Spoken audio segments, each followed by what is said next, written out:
नमस्कार दोस्तों, स्वागत है आपका एक बार फिर क्रिकेट टैल के यूट्यूब चैनल में। तो जैसे कि दोस्तों हमने इस यूट्यूब चैनल के माध्यम से आपको काफी बार बता दिया है कि हम इस यूट्यूब चैनल में आपके लिए आयोग के नए पैटर्न पर आधारित क्वेश्चंस को फ्री प्रोवाइड कराएंगे, जिसमें हमने आपको उत्तराखंड स्पेशल की MCQ प्लस PYQ क्लास भी हमने चैप्टर वाइज आपको करवा रहे हैं। साथ में हमारे द्वारा इकोनॉमिक्स और कंप्यूटर की भी आपको MCQ प्लस PYQ क्लास जो है इस YouTube चैनल के माध्यम से आपको फ्री प्रोवाइड करवा रहे हैं। अगर आप इस चैनल पर नए हैं तो वीडियो को लाइक और चैनल को सब्सक्राइब करना ना भूलिएगा। और साथ में दोस्तों आपको क्लास कैसी लगती है इसके लिए आप एक वीडियो के कमेंट सेक्शन में एक कमेंट जरूर करिएगा। आपके कमेंट से हमें ये चल पाता है कि आपको हमारी ये सीरीज कैसी लग रही है, और अगर हमें इसमें आपके लिए कुछ और बेहतर करना है तो वो भी आप हमें कमेंट सेक्शन के माध्यम से बता सकते हैं। तो दोस्तों आज हम आपके लिए लेके आए हैं कंप्यूटर स्पेशल की MCQ प्लस PYQ क्लास, जिसमें हम आपको एक्स्ट्रा फैक्ट भी प्रोवाइड करवा रहे हैं। तो दोस्तों आज का टॉपिक है कंप्यूटर ऑर्गेनाइजेशन। तो दोस्तों बढ़ते हैं आज के क्वेश्चन नंबर फर्स्ट की तरफ। कंप्यूटर का वह भाग जो सभी आंतरिक कार्यों को समन्वित यानी कि कोऑर्डिनेट और नियंत्रित करता है वह कहलाता है। ऑप्शन नंबर ए है ALU, ऑप्शन नंबर बी है CU यानी कि control unit, option number C है रजिस्टर, ऑप्शन नंबर डी है रैम। तो दोस्तों क्वेश्चन नंबर फर्स्ट का जो है बी इसका सटीक आंसर हो जाएगा, जिसमें है कंट्रोल यूनिट। तो दोस्तों आपको अगर थोड़ा बहुत भी अगर आपने कंप्यूटर पढ़ा होगा तो आप इस क्वेश्चन में ही आपको पता चल जाता है, यानी कि इसमें लिखा है नियंत्रित या कोऑर्डिनेट करता है। तो कंप्यूटर को नियंत्रित करने का जो काम करता है वो कंट्रोल यूनिट करता है। और दोस्तों एक्स्ट्रा फैक्ट में है कंट्रोल यूनिट को कंप्यूटर का नर्वस सिस्टम भी कहा जाता है। तो दोस्तों काफी बार जो है ये क्वेश्चन मैंने देखा है कि SSC और UKPSC द्वारा भी ये काफी बार पूछा जाता है कि कंप्यूटर का नर्वस सिस्टम किसे कहा जाता है, और ऑप्शन में दिया रहता है CPU या रैम या रोम या ऐसा कुछ भी ऑप्शन दिया रहता है। तो दोस्तों ये काफी रिपीटेड क्वेश्चन है, याद रखिएगा कंप्यूटर का नर्वस सिस्टम जो है कंट्रोल यूनिट को कहा जाता है। और दोस्तों CU जो है इनपुट आउटपुट और मेमोरी के बीच के डेटा को मैनेज करता है, लेकिन यह खुद कोई डेटा जो है प्रोसेस नहीं करता है। तो दोस्तों बढ़ते हैं आज के क्वेश्चन नंबर सेकंड की तरफ। नीचे दिए गए कथनों पर विचार कीजिए। पहला कथन दिया है रजिस्टर CPU के भीतर स्थित सबसे तीव्र मेमोरी यूनिट है, और दूसरा कथन दिया है कैश मेमोरी की गति रजिस्टर से अधिक होती है। क्वेश्चन नंबर सेकंड के ए ऑप्शन है केवल एक सही है, ऑप्शन नंबर बी है केवल दो सही है, ऑप्शन नंबर सी है एक और दो दोनों सही है, ऑप्शन नंबर डी है दोनों गलत है। तो दोस्तों क्वेश्चन नंबर सेकंड का जो है ए इसका सटीक आंसर हो जाएगा। तो दोस्तों समझिए, जो रजिस्टर जो होता है वो CPU के अंदर सबसे तेज मेमोरी यूनिट होता है, और कई बार जो है दोस्तों अगर इस क्वेश्चन के विकल्प में आपको रजिस्टर नहीं दिया है तो आपको इसका आंसर जो है कैश मेमोरी लगाना है। लेकिन अगर वहां पर रजिस्टर, कैश मेमोरी और रैंडम एक्सेस मेमोरी और हार्ड डिस्क दिया जाता है तो आपको तब जो है रजिस्टर ही इसका आंसर लगाना है। तो दोस्तों मैंने आपको एक्स्ट्रा फैक्ट में जो है स्पीड का सही क्रम भी दिया है, जिसमें सबसे ज्यादा तेज स्पीड जो होती है वो रजिस्टर की होती है, उसके बाद कैश मेमोरी की होती है, उसके बाद रैम की होती है, उसके बाद हार्ड डिस्क की होती है। कई बार जो है दोस्तों ये ऐसे क्रम भी लगाने को दिया जाता है। तो दोस्तों अगर आप इन क्वेश्चंस को देख रहे हैं तो इसको कहीं ना कहीं नोट करिएगा, क्योंकि ये क्वेश्चन जो है मैंने मोस्टली PYQ से लिए हैं, और बहुत बार ये होता है कि PYQ जो है सीधे सीधे पूछ लिए जाते हैं। और दोस्तों एक्स्ट्रा फैक्ट में दूसरा पॉइंट है रजिस्टर CPU की वर्किंग मेमोरी होती है जो बहुत कम मात्रा में डेटा को होल्ड करती है। तो दोस्तों बढ़ते हैं आज के क्वेश्चन नंबर थर्ड की तरफ। ALU यानी कि अर्थमेटिक लॉजिक यूनिट मुख्य रूप से किन दो प्रकार के कार्यों को संपन्न करती है? ऑप्शन नंबर ए है स्टोरेज और प्रोसेसिंग, ऑप्शन नंबर बी है अंक गणितीय गणना और तार्किकी तुलना, ऑप्शन नंबर सी है डेटा इनपुट और data output, option number D है केवल बाइनरी कन्वर्जन। तो दोस्तों क्वेश्चन नंबर थर्ड का जो है बी इसका सटीक आंसर हो जाएगा, जिसमें है ALU अंक गणितीय गणना और तार्किकी तुलना करता है। तो दोस्तों जहां पर भी मुझे लगता है कि इसका मतलब इसका फुल फॉर्म भी आ सकती है तो मैं आपको वो भी प्रोवाइड कर रही हूँ। कई बार जो है फुल फॉर्म भी पूछ लिया जाता है। ALU से संबंधित दोस्तों एक्स्ट्रा फैक्ट में है अंक गणितीय कार्यों में जोड़, घटाना, गुणा और भाग शामिल होते हैं, और तार्किकी यानी कि लॉजिकल कार्यों में तुलना करना जैसे बड़े का छोटे से या इक्वल टू इत्यादि शामिल होते हैं। तो दोस्तों बढ़ते हैं आज के क्वेश्चन नंबर फोर्थ की तरफ। प्लॉटर किस प्रकार का डिवाइस है और इसका मुख्य उपयोग क्या है? ऑप्शन नंबर ए है इनपुट डिवाइस है और गेम खेलने के लिए ये उपयोगी होता है। ऑप्शन नंबर बी है आउटपुट डिवाइस, उच्च गुणवत्ता वाले ग्राफिक्स और मैप प्रिंट करने के लिए। ऑप्शन नंबर सी है स्टोरेज डिवाइस और डेटा को सेव करने के लिए। ऑप्शन नंबर डी है प्रोसेसिंग डिवाइस और गणना के लिए। तो दोस्तों क्वेश्चन नंबर 4 का जो है बी इसका सटीक आंसर हो जाएगा, जिसमें है प्लॉटर जो है एक आउटपुट डिवाइस है और उच्च गुणवत्ता वाले ग्राफिक्स और मैप को प्रिंट करने के लिए ये काम आता है। और दोस्तों प्लॉटर से संबंधित मैंने आपको एक्स्ट्रा फैक्ट भी इसमें दिए हैं। एक्स्ट्रा फैक्ट में देखिए, प्लॉटर एक विशेष आउटपुट डिवाइस है जो पेन का उपयोग करके कागज पर चित्र बनाता है। इसका उपयोग मुख्य रूप से इंजीनियर, आर्किटेक्ट ब्लूप्रिंट और बड़े नक्शे के लिए करते हैं। तो दोस्तों बढ़ते हैं आज के क्वेश्चन नंबर 5 की तरफ। निम्नलिखित में से कौन सा सॉफ्टवेयर का एक उदाहरण है जो हार्डवेयर और यूजर के बीच इंटरफेस का काम करता है? ऑप्शन नंबर ए है MS word, option number B है operating system, option number C है कंपाइलर, ऑप्शन नंबर डी है डिवाइस ड्राइव। तो दोस्तों क्वेश्चन नंबर 5 का जो है बी इसका सटीक आंसर हो जाएगा, जिसमें दिया है ऑपरेटिंग सिस्टम। तो दोस्तों ऑपरेटिंग सिस्टम जो है दोस्तों एक सिस्टम सॉफ्टवेयर होता है। इसके उदाहरण जो है विंडो, लिनक्स, एंड्रॉइड और मैक OS होते हैं। तो दोस्तों बढ़ते हैं आज के क्वेश्चन नंबर 6 की तरफ। प्रोग्राम काउंटर का मुख्य कार्य क्या होता है? ऑप्शन नंबर ए है यूजर के इनपुट को गिनना, ऑप्शन नंबर बी है अगले निष्पादित होने वाले निर्देश का पता रखना, ऑप्शन नंबर सी है बिजली की सप्लाई चेक करना, ऑप्शन नंबर डी है इंटरनेट की स्पीड को मापना। तो दोस्तों क्वेश्चन नंबर 6 का जो है बी इसका सटीक आंसर हो जाएगा, जिसमें है अगले निष्पादित होने वाले निर्देशों का पता रखना। तो दोस्तों प्रोग्राम काउंटर जो है एक स्पेशल पर्पज रजिस्टर है। जैसे ही एक निर्देश प्रोसेस होता है तो वैसे ही पीसी ऑटोमेटिकली अगले निर्देश के पते पर अपडेट हो जाता है। तो दोस्तों बढ़ते हैं आज के क्वेश्चन नंबर 7 की तरफ। लाइट पेन और टच स्क्रीन दोनों ही केवल आउटपुट के उदाहरण है।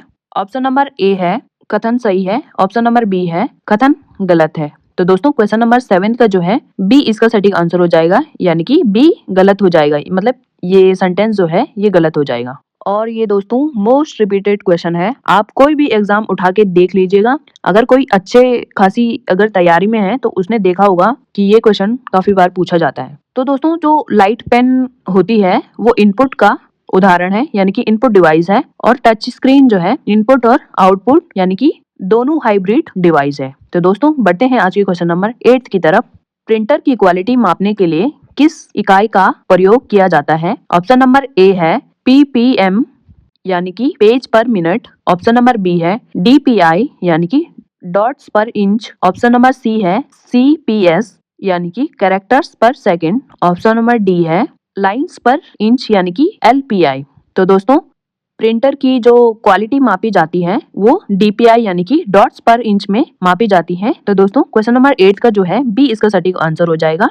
तो दोस्तों DPI जितना ज्यादा होता है तो प्रिंटर द्वारा प्रिंट की गई इमेज उतनी ही साफ और स्पष्ट होती है। और दोस्तों जो PPM होता है प्रिंटर में वो प्रिंटर की स्पीड मापने के लिए उसका प्रयोग किया जाता है। तो दोस्तों मैं आपको कई बार बता रही हूँ कि आपको फुल फॉर्म्स भी जो है याद करनी है। कभी कभी फुल फॉर्म में भी एक क्वेश्चन पूछ लिया जाता है, तो इसलिए आपको फुल फॉर्म भी याद रखनी है। तो दोस्तों आज का क्वेश्चन नंबर 9 है, निम्नलिखित में से कौन सा सिस्टम सॉफ्टवेयर और एप्लीकेशन सॉफ्टवेयर के बीच की मुख्य कड़ी है?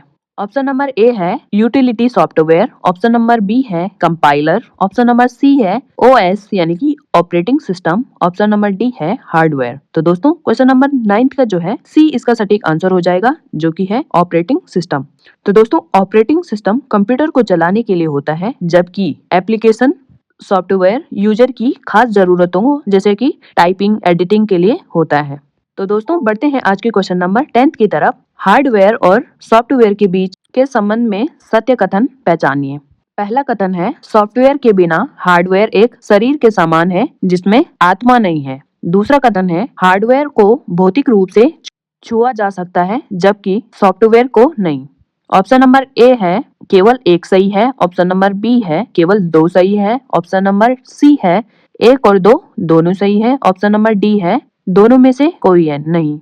तो दोस्तों क्वेश्चन नंबर 10 का जो है सी इसका सटीक आंसर हो जाएगा, यानी कि दोनों कथन जो है वो सही है। तो दोस्तों हार्डवेयर टेंजिबल होता है और सॉफ्टवेयर इनटेंजिबल होता है। तो दोस्तों बढ़ते हैं आज के क्वेश्चन नंबर 11 की तरफ। इनपुट डिवाइस OCR का पूर्ण रूप यानी कि फुल फॉर्म क्या है? ऑप्शन नंबर ए है optical character reader, option number B है online computer record, option number C है output character reader, option number D है ऑप्टिकल कोड रनर। तो दोस्तों क्वेश्चन नंबर 11 का जो है ए इसका सटीक आंसर हो जाएगा, जिसमें दिया है ऑप्टिकल कैरेक्टर रीडर। तो दोस्तों ओसीआर कागज पर लिखे हाथों के अक्षरों या टाइप किए गए टेक्स्ट्स को डिजिटल टेक्स्ट्स में बदलता है, और इसका यूज जो है दोस्तों पुरानी किताबों को डिजिटल लाइब्रेरी में बदलने के लिए किया जाता है। यानी कि दोस्तों ओसीआर का क्या काम होता है, जो मतलब कागज पे लिखे होते हैं या हैंड रिटन में जो भी लिखा होता है उसको क्या करता है, वो टेक्स्ट्स में उस टेक्स्ट्स को जो है हमारे हैंड रिटन रहता है उसको डिजिटल टेक्स्ट्स में बदल देता है। तो दोस्तों बढ़ते हैं आज को क्वेश्चन नंबर 12 की तरफ। सीपीयू का इंस्ट्रक्शन साइकिल किन चरणों का सही क्रम है? ऑप्शन नंबर ए है डिकोड, फैच और एग्जीक्यूट, ऑप्शन नंबर बी है fetch, decode, execute, option number C है एग्जीक्यूट, फैच और डिकोड, ऑप्शन नंबर डी है स्टोर, फैच और डिकोड। तो दोस्तों क्वेश्चन नंबर 12 का जो है बी इसका सटीक आंसर हो जाएगा, जिसमें है फैच, डिकोड और एग्जीक्यूट। तो दोस्तों ये क्वेश्चन जो है एडिटेड, मैंने काफी क्वेश्चन में इसको देखा है। तो दोस्तों आप इसका जो है सीपीयू का इंस्ट्रक्शन साइकिल जो है आप याद रखिएगा, आप इसको नोट कर सकते हैं। तो दोस्तों इसके एक्स्ट्रा फैक्ट में आपको बता देती हूँ। फैच जो है मेमोरी से निर्देश लाने का कार्य करता है, डिकोड जो है निर्देश को समझने का कार्य करता है, और एग्जीक्यूट जो है उस कार्य को करता है। दोस्तों जो क्वेश्चन जो है आपको कई ऑनलाइन प्लेटफॉर्म यानी कि टेलीग्राम वगैरह जहाँ से भी आप प्रैक्टिस सेट करते होंगे, वो आपको इस तरीके के क्वेश्चन जो है नहीं दे पा रहे हैं। ऐसा मैं नहीं कह रही हूँ, ऐसे बहुत सारे बच्चे कहते हैं, या बहुत सारे मुझे बच्चे कहते हैं कि मैम जो आपने हमें यूट्यूब पर क्वेश्चन करवाए हैं वो एडिटिज दो है इस टेलीग्राम चैनल ने अपने टेलीग्राम पे डाले हैं या अपने पेड ग्रुप में डाले हैं। तो दोस्तों मुझे इस चीज से कोई फर्क नहीं पड़ता कि मतलब अच्छी बात है, लोग ज्यादा से ज्यादा इस तरीके के क्वेश्चन जो है बच्चों को प्रोवाइड कर रहे हैं, यानी कि खाना पूर्ति नहीं कर रहे हैं, तो मुझे उससे कोई दिक्कत नहीं है। पर दोस्तों मेरी आपसे रिक्वेस्ट है, प्लीज वीडियो को लाइक और चैनल को सब्सक्राइब करिए और अपने ज्यादा से ज्यादा दोस्तों को शेयर कीजिए, ताकि उनको भी ये फ्री चीज जो है मैं आपको अपने यूट्यूब चैनल के माध्यम से प्रोवाइड करवा रही हूँ, तो ये सीरीज जो है ज्यादा से ज्यादा बच्चों तक पहुंच पाए जिनको इसकी असल में जरूरत है।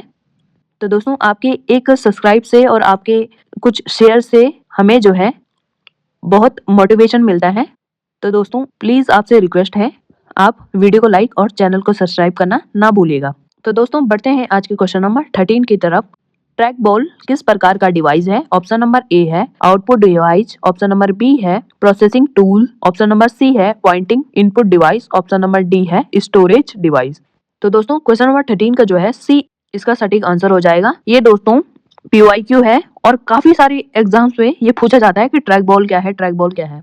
तो दोस्तों ट्रैक बॉल जो है एक पॉइंटिंग डिवाइस है, यह जो है माउस की तरह काम करता है, लेकिन इसमें गेंद ऊपर की तरफ होती है जिसे उंगलियों से घुमाया जाता है। और दोस्तों ट्रैक बॉल का यूज जो है कैड यानी कि computer edited design work station में किया जाता है। तो दोस्तों बढ़ते हैं आज के क्वेश्चन नंबर 14 की तरफ। बायोस या बेसिक इनपुट आउटपुट सिस्टम के बारे में क्या सत्य है? कथन ए है बायोस रैम में स्टोर होता है, कथन नंबर 2 है यह कंप्यूटर चालू होने पर सबसे पहले चलने वाला प्रोग्राम है, ऑप्शन नंबर ए है केवल पहला कथन सही है, ऑप्शन नंबर बी है केवल दूसरा कथन सही है, ऑप्शन नंबर सी है पहला और दूसरा दोनों सही है, ऑप्शन नंबर डी है दोनों असत्य हैं। तो दोस्तों क्वेश्चन नंबर 14 का जो है बी इसका सटीक आंसर हो जाएगा, जिसमें है केवल 2 सही है।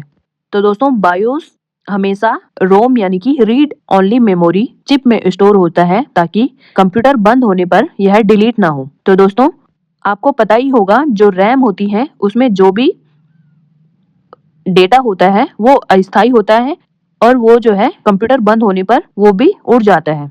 और दोस्तों कई बार ऐसे छोटे छोटे क्वेश्चन भी पूछ लिए जाते हैं, कंप्यूटर स्टार्ट होने की प्रक्रिया को क्या कहा जाता है? तो दोस्तों कंप्यूटर स्टार्ट होने की प्रक्रिया को बूटिंग कहा जाता है। तो दोस्तों बढ़ते हैं आज के क्वेश्चन नंबर 15 की तरफ। मॉडेम को किस श्रेणी के डिवाइस में रखा गया है? ऑप्शन नंबर ए है केवल इनपुट, ऑप्शन नंबर बी है केवल आउटपुट, ऑप्शन नंबर सी है इनपुट आउटपुट दोनों, ऑप्शन नंबर डी है केवल स्टोरेज। तो दोस्तों मॉडेम को जो है आपको पता ही होगा, इसे इनपुट और आउटपुट दोनों डिवाइस की श्रेणी में रखा जाता है।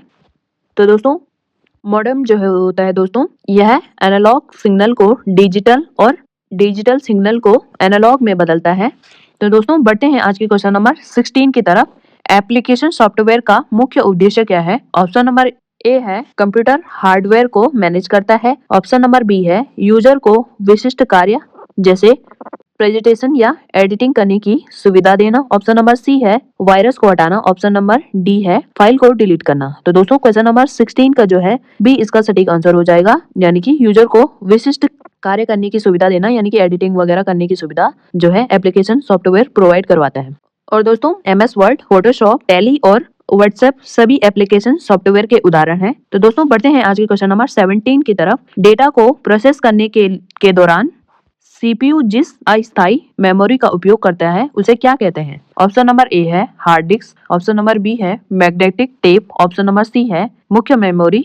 ऑप्शन नंबर डी है फ्लॉपी डिस्क। तो दोस्तों क्वेश्चन नंबर 17 का जो है सी इसका सटीक आंसर हो जाएगा, जिसमें है मुख्य मेमोरी यानी कि रैम। रैम एक वोलेटाइल मेमोरी है, यानी कि बिजली जाने पर इसमें रखा डेटा जो है मिट जाता है।